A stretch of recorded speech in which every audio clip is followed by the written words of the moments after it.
শীতকাল এলেই রকমারি পিঠেপুলি আমরা আমাদের নিজেদের বাড়িতে তৈরি করে থাকি। পিঠেপুলির পর্বে আমার আজকের রেসিপি সুজির দুধপুলি। যারা দুধপুলি পিঠে শক্ত হয়ে যাবে এই ভেবে বাড়িতে বানান না বা বানাতে ভয় পান, তারা আমার এই রেসিপি ফলো করে একদিন সুজির দুধপুলি পিঠে বাড়িতে বানাবেন। এটা শক্ত হয়ে যাওয়ার কোনো ভয়ই থাকবে না।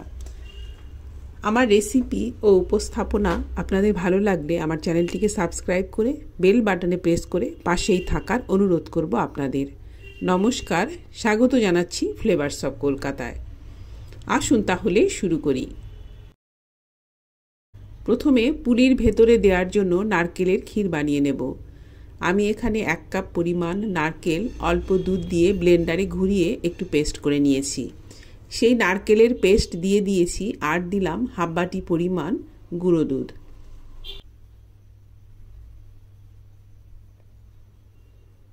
এবার দিচ্ছি খেজুর গুড়। সব কিছু ভালো করে মিশিয়ে নিলেই নারকেলের ক্ষীর তৈরি হয়ে গেল। এটা আমি একটা প্লেটে ঢেলে ঠান্ডা করে নেব। ঠান্ডা হয়ে গেলে এই পুর ব্যবহার করে আমি পুলিগুলোকে তৈরি করব। একটা কড়াতে আমি এখানে নিলাম মেজারমেন্ট কাপের 1 কাপ দুধ, হাফ চামচ পরিমাণ ঘি দেব আর দেব 2 চিমটি পরিমাণ লবণ, 1 টেবিল চামচ পরিমাণ চিনি দেব। ভালো করে মিশিয়ে নিয়ে চিনি গলে গেলে আমি এর মধ্যে দেব সুজি। 1 কাপ দুধ নিয়েছি, হাফ কাপ বা তার থেকে একটু কম সুজি দিতে হবে। এটা কিন্তু কাঁচা সুজি। সুজি আমি শুকনো খোলায় যে ভেজে নিয়েছি তা নয়, কাঁচা সুজি। ফ্লেমটাকে একেবারে কমিয়ে দেব আর এই রকম যখন হয়ে আসবে তখন আমি 30 সেকেন্ডের জন্য ঢাকা দিয়ে দেব যাতে সুজিটা সেদ্ধ হয়। এবার আমি ফ্লেমটাকে অফ করে দিয়েছি। নেড়ে চেড়ে আমি এটাকে একটা রুটি বেলার যে চাকতি হয় তার উপরে নিয়ে নেব। তার মধ্যে আমি একটু ঘি লাগিয়ে এই সুজিটাকে একটু ঠান্ডা হয়ে গেলে খুব ভালো করে মেখে নেব।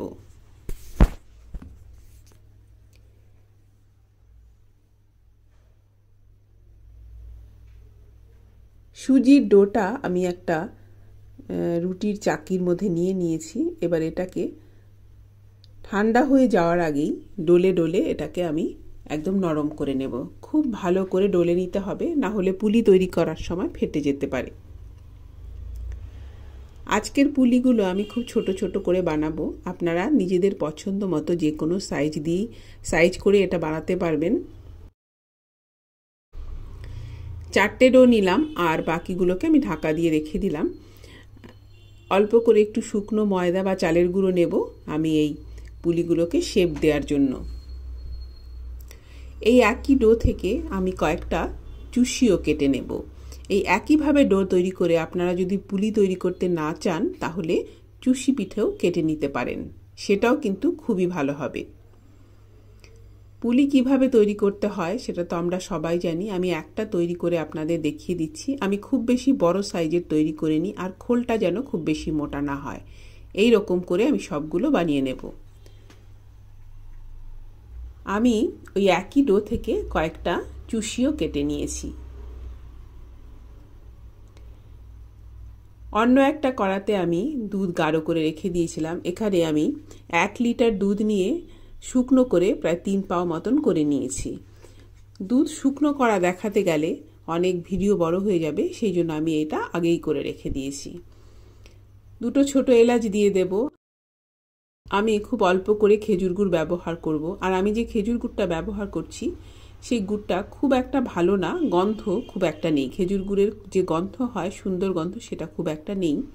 সেই জন্য আমি 2টো এলাচ ব্যবহার করেছি। খেজুর গুড় যদি ভালো হয় তাহলে কিন্তু এই এলাচটা ব্যবহার করতে হবে না। খেজুর গুড়ের যে সুন্দর নিজস্ব একটা গন্ধ থাকে সেটাই খুব ভালো লাগে, কিন্তু আমি যে গুড়টা ব্যবহার করছি সেই গুড়টা অতটা ভালো নয়, সেই জন্য আমি একটু এলাচ দিলাম। দুধটা ফুটে উঠলে আমি পুলিগুলো দিয়ে দিয়েছি। আবার পুলিগুলো দিয়ে একটুক্ষণ পরে, কিছুক্ষণ ফুটিয়ে নেওয়ার পরে আমি চুষিগুলো দিয়েছি। একসাথে দিলে কিন্তু চুষিগুলো ভেঙে যেতে পারে। কিছুক্ষণ ফুটিয়ে নেওয়ার পরে আমি এখানে 2 টেবিল চামচ পরিমাণ চিনি দিলাম। চিনি বা মিষ্টি নিজেদের পছন্দ মতো কম বেশি করে অ্যাডজাস্ট করে নেওয়া যাবে। আমি একটা পিঠে আপনাদের দেখিয়ে দিচ্ছি এটা কতটা নরম হয়েছে। এটা কিন্তু ঠান্ডা হয়ে গেলেও শক্ত হয়ে যাবে না। বেশ অনেকক্ষণ ফুটিয়ে নেওয়ার পরে একেবারে শেষের দিকে এসে আমি দিয়ে দিলাম খেজুর গুড়। খেজুর গুড় আমি জলে ফুটিয়ে একটু পাতলা করে নিয়েছি। জলে ফুটিয়ে এইভাবে খেজুর গুড় ব্যবহার করলে দুধ ফেটে যাওয়ার ভয়টা থাকে না। আমি খেজুর গুড় দিয়ে ফ্লেমটাকে অফ করে দিয়েছি। তৈরি হয়ে গেল সুজির দুধ পুলি পিঠে। আপনারা বাড়িতে তৈরি করুন, দেখবেন ঠান্ডা হয়ে গেল এই পিঠে শক্ত হয়ে যাবে না। আমি আশা করছি আমার আজকের এই রেসিপি ভিডিও আপনাদের ভালো লেগেছে। আজ এই পর্যন্তই। ধন্যবাদ।